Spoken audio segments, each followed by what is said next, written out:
वर्ध्याच्या वाहिदपूर गावामध्ये दारू विक्रीच्या फलकानं दारूबंदीचा मुद्दा आला एरडीवर. गावातील वेशीवर एका फलकानं टांगली दारूबंदीची लफ्तरे. दूध 50ला तर दारू 150ला. गावातील फलक झाले बोलके. वर्धा जिल्ह्यातील सेलू तालुक्यामध्ये येणाऱ्या वाहिदपूर या गावातील एका फलकाने सर्वांचे लक्ष वेधले. वाहिदपूर या छोट्याशा गावातील हे फलक आहे. वर्धा जिल्ह्यातील दारूबंदीचं वास्तव चित्र दाखवणारे. येथील एका तरुणानं गावातील तरुण मित्रांचे दारूमुळे जीव गेल्याने संतापून गावातील वास्तव फलकावर मांडले. गावातील दुधाला लिटर मागे 50 रुपयाचा दर तर सडक्या घातक दारूला मात्र 150 रुपये भाव असा मजकूर लावलेला फलक बोलका झाला. गावात वास्तव व फलकावर तर उमटले, पण लागलीच पोलिसांनी हे पोस्टर काढून देखील टाकले. वाहिदपूर हे 700 लोकवस्तीचं गाव. या गावात शेती आणि पशुपालन हा मुख्य व्यवसाय. पण गेल्या 2 वर्षात गावात दारू विक्री जोमात वाढली. तरुण मोठ्या प्रमाणात व्यसनाधीन झाले. याच दारूच्या व्यसनानं काल परवा वाहिदपूर गावातील निलेश रामभाऊ उराटे या युवकाचा मृत्यू झाला. यापूर्वी गेल्या 6 महिन्यात 7 ते 8 जणांचा असाच मृत्यू झाला. तर आणि एक तरुण रक्ताच्या उलट्या करत अंथरुणावर असल्याचं गावातील नागरिक सांगतात. या सर्व परिस्थितीचा संताप निलेश दांडेकर या तरुणानं एका फलकावर गावातील दारू विक्रीची तीव्रता मांडून व्यक्त केला. माझ्या गावात दिवसातून 1 तास सकाळी 50 रुपये लिटर प्रमाणात दूध मिळते, तेही केवळ सकाळी मिळते. पण मोहाची दारू मात्र 24 तास 150 रुपये लिटर प्रमाणे उपलब्ध आहे. दारू महाग असताना देखील दारू मोठ्या प्रमाणात विकल्या जाते आणि सहज उपलब्ध देखील होते. पण दुधाला शासनाकडून अजूनही योग्य भाव मिळत नाही. हे सूचक वक्तव्य या फलकातून समोर आलं. ज्या निलेश व उराडे या तरुणाचा मृत्यू झालाय त्या तरुणाची पत्नी विद्या उराडे हिनं तर व्यवस्थेला दारू विक्रीसाठी जबाबदार ठरलाय. आधी लग्न झालं तेव्हा ह्या गावात तेवढी दारू मिळत नव्हती. आता 4-5 वर्ष झाली ह्या गावात खूप दारू विक्री सुरू आहे. लहान मोठे सगळेच दारू पिते. बाया सुद्धा पिते या गावात. काय इतकंच खूपच दारू म्हणजे पैसे नसले तरी उधार देते आणि नाही तर काही वस्तू घेऊन दिली तरी दारू भेटते आमच्या गावात. लहान मोठे सगळेच दारू पिते. त्या 4-5 वर्षात इतक्या धुमाकूळ दारूचा का खूपच आम्ही सगळेजण त्रास होऊन गेलो. खूप प्रयत्न केले पण काही पोलीस लोक त्याच्या हातचेच आहेत. इकडून नेले का तिकडून जसे का त्याची जवळ वगैरे सोडून देते. कोणी दारू पहिली आणि ते लागली त्याला उन्हाळ्याची म्हणून त्याचा मृत्यू झाला. म्हणून तर मला कुठतरी वाटलं की माझे सगळे मित्रमंडळी मरत आहे या दारूच्या याच्यामध्ये आणि कितीतरी संसार उद्ध्वस्त झालेले आहे. आता काल पण एक मुलगा माझ्या सोयाचा मरण पावला. त्याला 2 मुली होत्या, एक पत्नी होती, चांगला सुखी संसार होता, पण गेला तो. पण असेच 1 महिना 2 महिने झाले का युवा पिढी मरत जात आहे. म्हणून मला असं वाटलं की मला काहीतरी करायला पाहिजे म्हणून हा मी एक उपक्रम केला. आता निलेश उराडे म्हणून एक माझा मित्र होता. तो सकाळ संध्याकाळ घरी चहा नाही प्यायचा, पण मोहाची दारू प्यायसाठी रोज जायचा. म्हणजे दिवसातून 10 चक्कर हे पिण्यासाठीच घालवायचे आणि काम कोणतंही करायचे नाही. घरची बाई परेशान झाली. मुलं आपल्या प्रायमरी शाळेत आहे, त्यांच्या पण दुर्लक्ष करायचं मुलांना पण.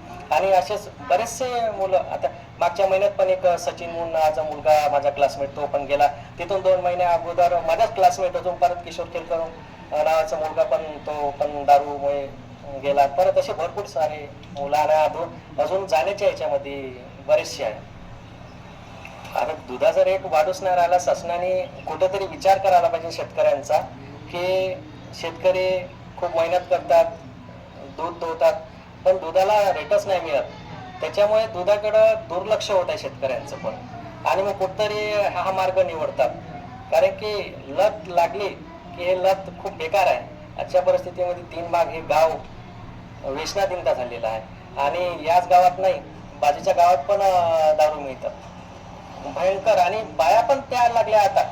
आणि युवा पिढी लहान मुलं म्हणजे त्या सगळ्या दारू विकतात ना, त्यांचा मुलगा 4थ्या वर्गात आहे, 4थीत का 3रीत आहे, तो पण दारू विकायला लागलाय. हे कंडिशन आज वाहिदपूर गावची आहे.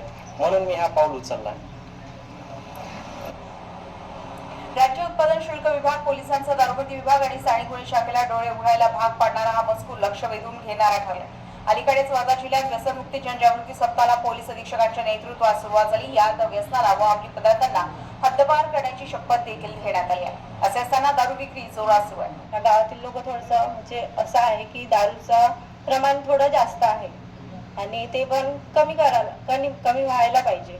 पोलीस लोक वगैरे भेट वगैरे देतात. आम्ही थोडं प्रयत्न करत आहे, पण यापुढे असं म्हणजे जीव वगैरे गेले नाही पाहिजे असा आमचा प्रयत्न चालू आहे.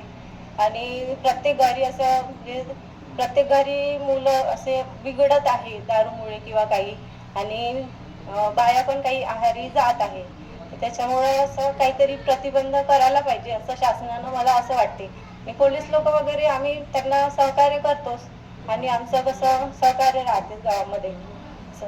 ह्या 10 वर्षात मला तर वाटते का 15 लोक मिळले, जवान पोरं मरून गेले.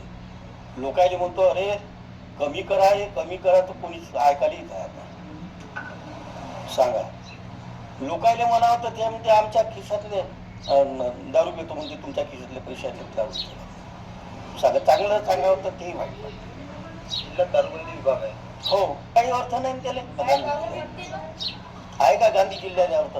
दारू चालूच आहे, भरमसाठ दारू बाकी जिल्ह्यापेक्षा. मी दरवर्षी 10-12 जिल्ह्यातून मी पंढरपूरला जातो, बोल असा जिल्हा नाही पाहिला. या जिल्ह्यात भरमसाठ दारू. मान्य हेच आहे का दारू बंद करा या वाईटपुरातली. बाहेर गाव लोक पोलिसांनी येऊ द्यायचं, पकडू द्यायची, अगोदरच फोन करते लोक. पोलिस आले तुम्ही लपवून किंवा दारू, आम्ही डोळ्यानं पाहतो अशी गिराईक. एवढंच म्हण नाही, दारू बंद झालीच पाहिजे, कारण लय लोक मेले आणि बायाले बी लय मारते दारूवाले. आता आमच्या घरी पेत नाही म्हणून आम्ही काही असं भाग घेत नाही, अशाच नाही, वीरसा म्हणून नाही. काही लोक म्हणते आमच्या घरचे माणसं पेत नाही, आम्ही येत नाही. पण ज्या बाईला त्रास आहे त्या बाईने सीताच कोणाचं ऐकायचंच नाही. माणसाचा 2-3च वेळा त्रास सहन करायचा, पण पोलीस स्टेशनला जायचं, मार खात बसायचं नाही. आज त्या बाईत हे बाईचं वाहिदपूर गावाच्या वेशीवर लावण्यात आलेला हा फलक संपूर्ण जिल्ह्याचं वास्तव मांडणारा ठरलाय. माझ्या मित्राचा मृत्यू काल परवा दारुण झाला, आणखी कुणी मरू नये यासाठी हा फलक लावल्याचे दिलेश दांडेकर या तरुणाने सांगितले. वर्धा जिल्ह्यात असे अनेक वाहिदपूर आहे जिथे ही जीवघेणी दारू सहज उपलब्ध होते. त्या ठिकाणी मात्र अशा तरुण मानसिकतेची गरज आहे. महिला आणि तरुणांनी पुढाकार घेतला तर दारू एकतर हद्दपार होईल, नाहीतर दारूबंदी तरी उठेल आणि निकृष्ट दारू विकली जाणार नाही. BN न्यूज साठी आशिष इजनकरचा ब्युरो रिपोर्ट, वाहिदपूर वर्धा.